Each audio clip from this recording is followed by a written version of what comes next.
So I'm going to get it right out of the way. Son of Beast killed Geauga Lake. To find out, to bring up this analogy and to describe this, we have to take a look at both the power players here. Everybody, talking about the history of Geauga Lake again, and everything about how it's downfall because they're doing development work on the property and stuff like that, building new homes and whatever, and it's not going to be an amusement park anymore. And so a lot of people are going back to, oh, we got Q Cedar Fair, oh, we got Q Six Flags, and they probably had some part of it, mainly Six Flags, and of course Cedar Fair, the one that actually closed the park. But I think we're taking a look at this in a completely wrong direction. I think we need to take a look at it from a logistical standpoint and take a look at really dive deep into the lore here and figure out what really happened those fateful final 7 years of the park. So let's introduce the power players here. First is the killer, Son of Beast, the most infamous roller coaster to ever exist at Kings Island from 2000 to 2009, then demolished in 2012. Everybody knows about the accidents it had, and it was super bad, and it was so ambitious, broke so many records, but it was a horrible ride. The company that made it was corrupt, and there was so much lawsuits that went through it, and everything like that, and there was such a flawed history, people got hurt, and it was just one of the biggest failures, most infamous coaster in community, huge failure, and that kind of thing. And then we talk about Geauga Lake, a historic amusement park, also located in Ohio, in Aurora. It started out back in the 1880s, and it was like a picnic ground, and it grew right along this lake, and it was building up. It had some great roller coasters, and had a great regional touch to the community, and it was SeaWorld. SeaWorld, Ohio was built across it, and then, it's bought by Premier, and Premier builds the park up, and then Premier buys Six Flags. It becomes a Six Flags park, becomes this massive destination. They buy SeaWorld, becomes the biggest amusement park in the entire world, and then Six Flags sells it off because they're in debt. Cedar Fair takes over. Cedar Fair kills the park because they don't want competition with Cedar Point. They build a nice water park where SeaWorld once was.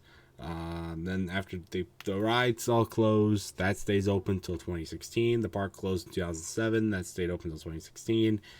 And now that's gone too.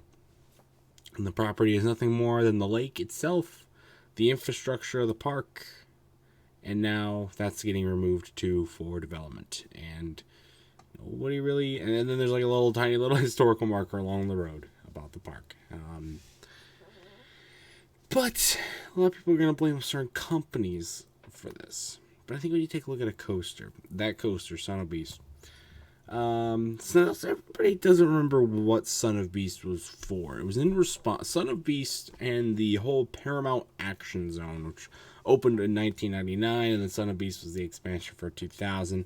It also included the park's drop tower, Kings Island's drop tower, which is still around, and their Vekoma and Vertigo model, which was called Face Off at the time. Now it's actually just called Vertigo. That's still standing too. And there was a few other things in there. Those are the main two that I can remember off the top of my head. But that expansion, though, was actually in response to what Six Flags was doing at the time. A couple hours to the west of Kings Island is a park in Kentucky called Kentucky Kingdom, who was under Premier ownership when Premier took over Six Flags, bought the stuff for Six Flags, and they were planning a huge expansion for Kentucky Kingdom to make it fit as a SeaWorld park, right? And, they had all this going on, everybody was going to be good, whatever, and stuff, and they just recently, I found the plans, and when you think of the plans, you can really connect it. It helps connect the story here. The plan involved this big DC Universe expansion. I think it was Gotham City expansion, actually, but included an Intimate Impulse and a B&M Flawless. Those are the two coasters that were going to be a part of the expansion. But But so, but Kings Island officials kind of got a little bit like a heads up about the situation. They were a little alarmed about it. Like, hey, this is gonna help. This is gonna try and draw crowds away from Kings Island. Now, at the time, now the parks today, Kentucky Kingdom and Kings Island are two completely different levels. Kentucky Kingdom's good, but it's on a regional level. It's not massive. It's not it's not a destination park. Well, Kings Island is a destination park. People go there for stuff. It's one of the best parks in the entire world. Back then, as they were under different ownership, they were kind of on the same level. Because Kings Island wasn't as ambitious, and they still had some good coasters, and they were still really well known, but they were not on the level that they are now. Kings Island was a lot more horribly run under Paramount. A lot of people seem to forget about that, but there was rumors going around that the Kentucky Kingdom was going to get this big expansion.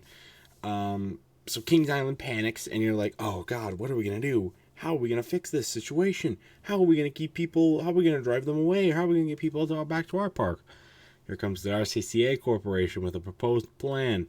I say, we're going to help you. We're going to build this 200-foot massive hyper wooden roller coaster with a vertical loop, mind you. And it's going to break all sorts of records. It's going to be part of this brand new expansion that they've already put on the Paramount Action Zone. And they're going to build this coaster to go along with it. And it was so ambitious, mind you, that it actually ended up driving them away. It ended up driving away the plan. Kentucky Kingdom never got that expansion. They never got the Impulse. They never got the floorless coaster. They were stuck with the stand-up instead.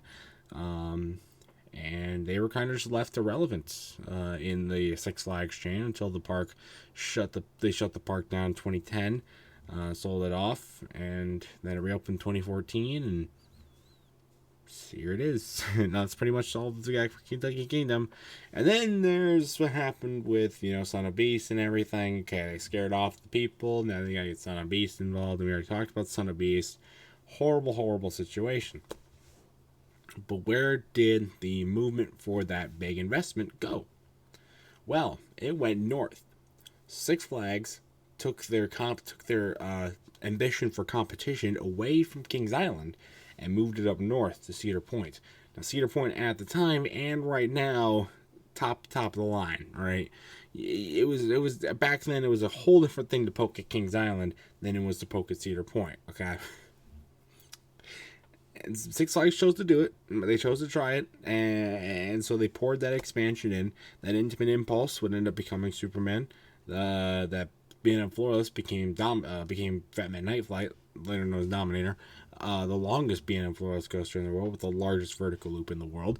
They also got a wooden roller coaster out of it, and they got a family coaster out of it, plus a ton of other awesome stuff to try and compete with Cedar Point. And that would be more amplified the next year when they got SeaWorld Ohio, and we got the animals in the park, and they got a new roller coaster again. 5 roller coasters in 2 years at that park. My lord.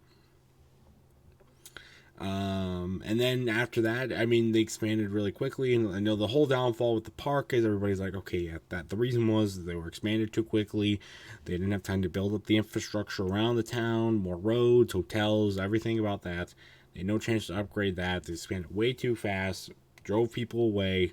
Financial troubles hit Six Flags, and people left, and the park shut down. Son of Beast shut down in 2009 with the issues that it had.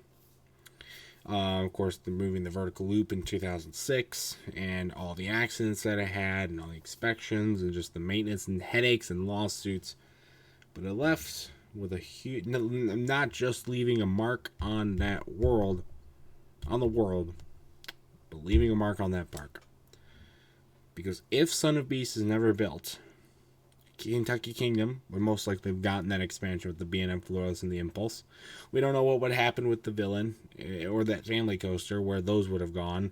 Geauga Lake would have probably still gotten some investment, but they wouldn't have gotten as much investment. Kentucky Kingdom would have gotten some of that investment, and they're close to Louisville, which is a city that can host people for that kind of investment.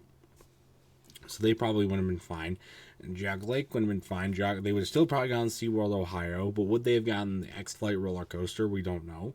Maybe they wouldn't have seen as fit to put that into the park. They still would have gotten the animals, and stuff would have boosted.